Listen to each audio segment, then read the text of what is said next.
بسم اللہ الرحمن الرحیم۔ شروع کرتا ہوں اللہ کے نام سے جو بے انتہا مہربان نہایت رحم کرنے والے ہیں۔ قل هو اللہ احد اللہ الصمد لم یلد ولم یولد ولم یکن له کفوا احد۔ کہہ دیجئے اے نبی کہ وہ اللہ تعالیٰ ایک ہی ہے، اللہ تعالیٰ بے نیاز ہے، نہ اللہ سے کوئی پیدا ہوا ہے نہ وہ خود کسی سے پیدا ہوئے، اور نہ کوئی اللہ کا ہم جنس و ہم مرتبہ ہے۔ سامعین، اب ان آیتوں کی تفسیر اور تعارف سماعت کیجیے۔ اس سورت کا شان نزول اور اس کی فضیلت کا بیان۔ صحیح بخاری کتاب التوحید میں ہے کہ رسول اللہ صلی اللہ علیہ وسلم نے ایک چھوٹا سا لشکر کہیں بھیجا۔ جس وقت وہ پلٹا تو انہوں نے کہا، اللہ کے رسول، آپ نے ہم پر جسے سردار بنایا تھا وہ ہر نماز کی قرات کے خاتمے پر سورہ قل هو اللہ احد پڑھا کرتے تھے۔ آپ نے فرمایا ان سے پوچھو کہ وہ ایسا کیوں کرتے تھے۔ پوچھنے پر انہوں نے کہا کہ یہ سورت رحمان یعنی اللہ مہربان کی صفت ہے، مجھے اس کا پڑھنا بہت ہی پسند ہے۔ رسول اللہ نے فرمایا انہیں خبر دو کہ اللہ بھی اس سے محبت کرتے ہیں۔ بخاری کتاب الصلاح میں ہے کہ ایک انصاری مسجد قباء کے امام تھے۔ ان کی عادت تھی کہ الحمدللہ ختم کر کے پھر اس سورت کو پڑھتے، پھر جو سورت پڑھنی ہوتی یا جہاں سے چاہتے قرآن پڑھتے۔ ایک دن مقتدیوں نے کہا کہ آپ اس سورت کو پڑھتے ہیں پھر دوسری سورت ملاتے ہیں، یہ کیا؟ یا تو آپ صرف اسی کو پڑھیے یا چھوڑ دیجئے، دوسری سورہ ہی پڑھا کیجئے۔ انہوں نے جواب دیا کہ میں تو جس طرح کرتا ہوں کرتا رہوں گا، تم چاہو تو مجھے امام رکھو، کہو تو میں تمہاری امامت ہی چھوڑ دوں۔ اب انہیں یہ بات بھاری پڑی، جانتے تھے کہ ان سب میں یہ زیادہ افضل ہیں، ان کی موجودگی میں دوسرے کا نماز پڑھانا بھی انہیں گوارا نہ ہو سکا۔ ایک دن جب کہ رسول اللہ صلی اللہ علیہ وسلم ان کے پاس تشریف لائے تو ان لوگوں نے رسول اللہ سے یہ واقعہ بیان کیا۔ نبی صلی اللہ علیہ وسلم نے امام صاحب سے فرمایا کہ تم کیوں اپنے ساتھیوں کی بات نہیں مانتے اور ہر رکعت میں اس سورت کو کیوں پڑھتے ہو؟ وہ کہنے لگے، اے اللہ کے رسول، مجھے اس سورت سے محبت ہے۔ نبی صلی اللہ علیہ وسلم نے فرمایا، اس کی محبت نے تمہیں جنت میں پہنچا دیا۔ ترمذی اور مسند احمد کی حدیث میں ہے کہ ایک شخص نے رسول اللہ سے کہا کہ میں اس سورت سے بہت محبت رکھتا ہوں۔ آپ نے فرمایا، اس کی محبت نے تجھے جنت میں پہنچا دیا۔ ایک شخص نے کسی کو اس سورت کو پڑھتے ہوئے رات کے وقت سنا کہ وہ بار بار اسی کو دہرا رہا ہے۔ صبح کے وقت آ کر اس نے رسول اللہ صلی اللہ علیہ وسلم سے ذکر کیا، گویا کہ وہ اسے ہلکے ثواب کا کام جانتا تھا۔ تو نبی صلی اللہ علیہ وسلم نے فرمایا، اس ذات کی قسم جس کے ہاتھ میں میری جان ہے، یہ سورت مثل تہائی قرآن کی ہے۔ صحیح بخاری کی اور حدیث میں ہے کہ رسول اللہ صلی اللہ علیہ وسلم نے اپنے اصحاب رضی اللہ عنہم سے فرمایا کہ کیا تم سے یہ نہیں ہو سکتا کہ ایک رات میں 1/3 قرآن پڑھ لو؟ تو یہ صحابہ رضی اللہ عنہم پر بھاری پڑا اور کہنے لگے، بھلا اتنی طاقت تو ہر ایک میں نہیں۔ نبی نے فرمایا، سنو، سورہ قل هو اللہ احد آخر تک تلاوت کرنا 1/3 قرآن کے برابر ہے۔ صحیح مسلم اور ترمذی وغیرہ میں ہے کہ رسول مقبول صلی اللہ علیہ وسلم نے صحابہ کرام رضی اللہ عنہم سے فرمایا کہ جمع ہو جاؤ، میں تمہیں آج 1/3 قرآن سناؤں گا۔ لوگ جمع ہو کر بیٹھ گئے۔ نبی گھر سے تشریف لائے، سورہ قل هو اللہ احد آخر تک پڑھی اور پھر گھر تشریف لے گئے۔ اب صحابہ رضی اللہ عنہم میں باتیں ہونے لگیں کہ وعدہ تو رسول اللہ کا یہ تھا کہ 1/3 قرآن سنائیں گے، شاید آسمان سے کوئی وحی آ گئی ہو۔ اتنے میں رسول اللہ پھر واپس تشریف لائے اور فرمایا، میں نے تم سے 1/3 قرآن سنانے کا وعدہ کیا تھا، سنو یہ سورت 1/3 قرآن کے برابر ہے۔ ابو الدرداء رضی اللہ عنہ کی روایت میں ہے کہ رسول اللہ صلی اللہ علیہ وسلم نے فرمایا کہ کیا تم اس سے عاجز ہو کہ ہر دن 1/3 قرآن کریم پڑھ لیا کرو؟ لوگوں نے عرض کیا، اللہ کے رسول، ہم اس سے بہت عاجز اور بہت ضعیف ہیں۔ نبی صلی اللہ علیہ وسلم نے فرمایا، سنو، اللہ تعالیٰ نے قرآن کے 3 حصے کیے ہیں، قل هو اللہ احد تیسرا حصہ ہے۔ ایسی ہی روایتیں صحابہ رضی اللہ عنہم کی ایک بہت بڑی جماعت سے مروی ہیں۔ رسول اللہ صلی اللہ علیہ وسلم ایک مرتبہ کہیں سے تشریف لا رہے تھے، رسول اللہ کے ساتھ ابو ہریرہ رضی اللہ عنہ بھی تھے، تو آپ صلی اللہ علیہ وسلم نے ایک شخص کو اس سورت کی تلاوت کرتے ہوئے سن کر فرمایا واجب ہو گئی۔ ابو ہریرہ رضی اللہ عنہ نے پوچھا کیا واجب ہو گئی؟ فرمایا جنت۔ اس حدیث کو ترمذی اور نسائی نے روایت کیا ہے۔ مسند احمد میں ہے کہ عبداللہ ابن حبیب رضی اللہ عنہ فرماتے ہیں کہ ہم پیاسے تھے، رات اندھیری تھی، رسول اللہ صلی اللہ علیہ وسلم کا انتظار تھا کہ آپ تشریف لائیں اور نماز پڑھائیں۔ نبی صلی اللہ علیہ وسلم تشریف لائے اور میرا ہاتھ پکڑ کر فرمانے لگے پڑھو۔ میں چپ کے رہا۔ نبی نے پھر فرمایا پڑھو۔ میں نے عرض کیا کیا پڑھوں؟ آپ نے فرمایا ہر صبح و شام 3 مرتبہ سورہ قل هو اللہ احد اور قل اعوذ برب الفلق اور قل اعوذ برب الناس پڑھ لیا کرو، یہ کافی ہو جائے گی۔ نسائی میں اس آیت کی تفسیر میں ہے کہ نبی صلی اللہ علیہ وسلم مسجد میں تشریف لائے تو دیکھا کہ ایک شخص نماز پڑھ رہا ہے، دعا مانگ رہا ہے، اپنی دعا میں کہتا ہے اللہم انی اسألک، اے اللہ میں آپ سے سوال کرتا ہوں بِأَنِّي أَشْهَدُ أَن لَا إِلَهَ إِلَّا أَنْتَ الْأَحَدُ الصَّمَدُ الَّذِي لَمْ يَلِدْ وَلَمْ يُولَدْ وَلَمْ يَكُنْ لَهُ كُفُوًا أَحَدٌ۔ اس بات کی گواہی دے کر کہ آپ کے سوا کوئی معبود برحق نہیں، آپ اکیلے ہیں، بے نیاز ہیں، نہ آپ کے ماں باپ ہیں، نہ آپ کسی کی اولاد، نہ آپ کا کوئی ہمسر اور ساتھی۔ نبی صلی اللہ علیہ وسلم نے یہ سن کر فرمایا اس اللہ کی قسم جس کے ہاتھ میں میری جان ہے، اس نے اسم اعظم کے ساتھ دعا مانگی ہے، اللہ کے اس بڑے نام کے ساتھ کہ جب کبھی اس نام کے ساتھ سوال کیا جائے تو عطا ہو، اور جب کبھی اس نام کے ساتھ دعا کی جائے تو قبول ہو۔ مسند احمد میں ہے کہ عقبہ ابن عامر رضی اللہ عنہ فرماتے ہیں کہ ایک روز میری رسول صلی اللہ علیہ وسلم سے ملاقات ہوئی، میں نے جلدی سے رسول اللہ صلی اللہ علیہ وسلم کا ہاتھ تھام لیا اور کہا اللہ کے رسول، مومن کی نجات کس عمل پر ہے؟ نبی نے فرمایا اے عقبہ زبان تھامے رکھو، اپنے گھر میں ہی بیٹھے رہا کرو اور اپنی خطاؤں پر روتے رہا کرو۔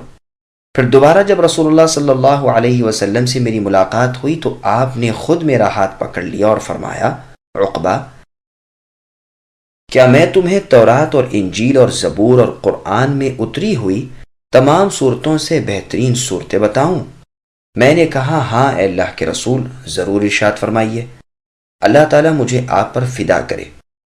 بس آپ نے مجھے سورہ قل هو اللہ احد اور قل اعوذ برب الفلق اور قل اعوذ برب الناس پڑھائیں، پھر فرمایا دیکھو عقبہ انہیں نہ بھولنا اور ہر رات انہیں پڑھ لیا کرنا۔ عقبہ رضی اللہ عنہ فرماتے ہیں پھر میں نہ انہیں بھولا اور نہ کوئی رات ان کے پڑھے بغیر گزاری۔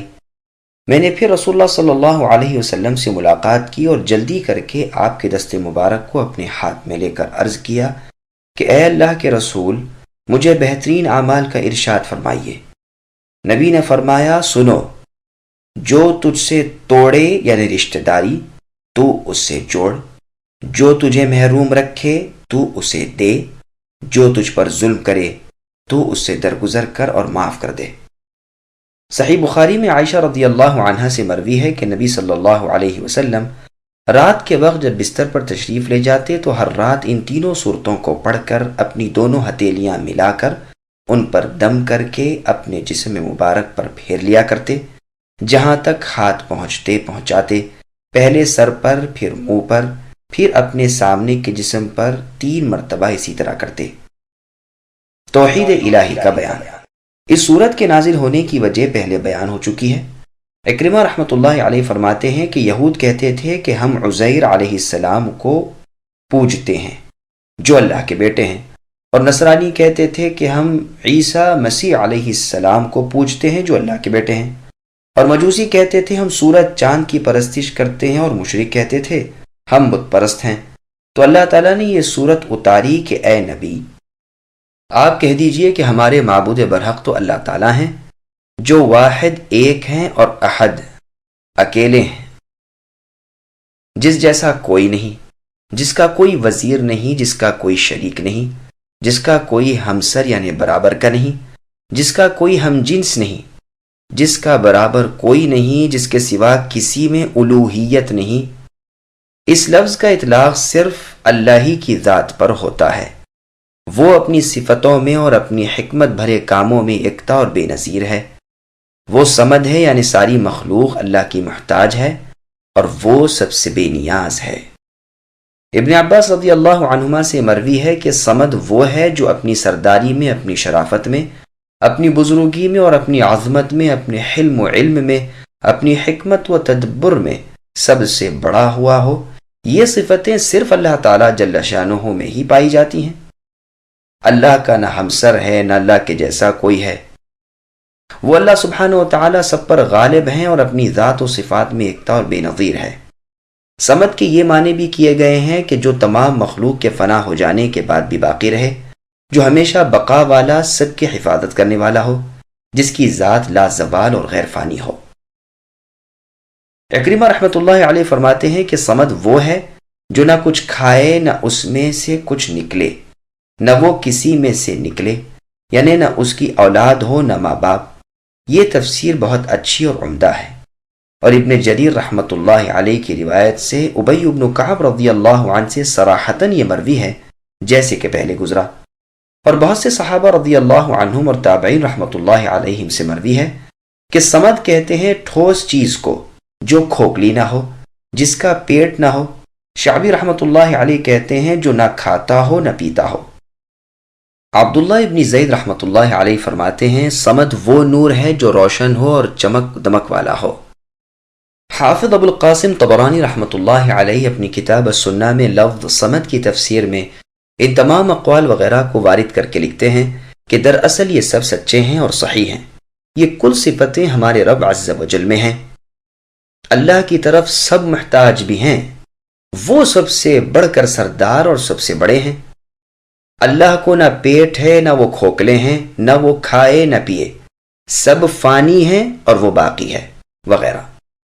پھر آگے اللہ نے فرمایا کہ اللہ کی اولاد نہیں، نہ اللہ کے ماں باپ ہیں، نہ بیوی۔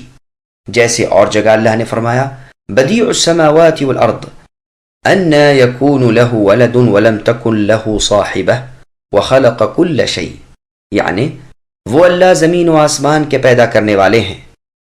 اللہ کو اولاد کیسے ہوگی؟ اللہ کی تو بیوی ہی نہیں، ہر چیز کو اللہ ہی نے پیدا کیا، یعنی وہی ہر چیز کے خالق و مالک ہیں۔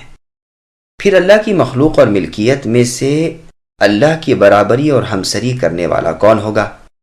وہ اللہ ان تمام عیوب اور نقصان سے پاک ہیں، جیسے اور جگہ فرمایا قالوا اتخذ الرحمن ولدا الى آخر الآیہ، یعنی کفار کہتے ہیں کہ اللہ کی اولاد ہے۔ تم تو ایک بڑی بری چیز لائے، قریب ہے کہ آسمان پھٹ جائیں اور زمین شق ہو جائے اور پہاڑ پارا پارا ہو کر گر پڑیں، اس بنا پر کہ انہوں نے کہا کہ اللہ کی اولاد ہے، حالانکہ اللہ کو یہ لائق ہی نہیں کہ اللہ کی اولاد ہو۔ تمام زمین و آسمان میں کل کے کل اللہ کے غلام ہی بن کر آنے والے ہیں۔ اللہ کے پاس تمام کا شمار ہے اور انہیں ایک ایک کر کے گن رکھا ہے، اور یہ سب کے سب تنہا تنہا اللہ کے پاس قیامت کے دن حاضر ہونے والے ہیں۔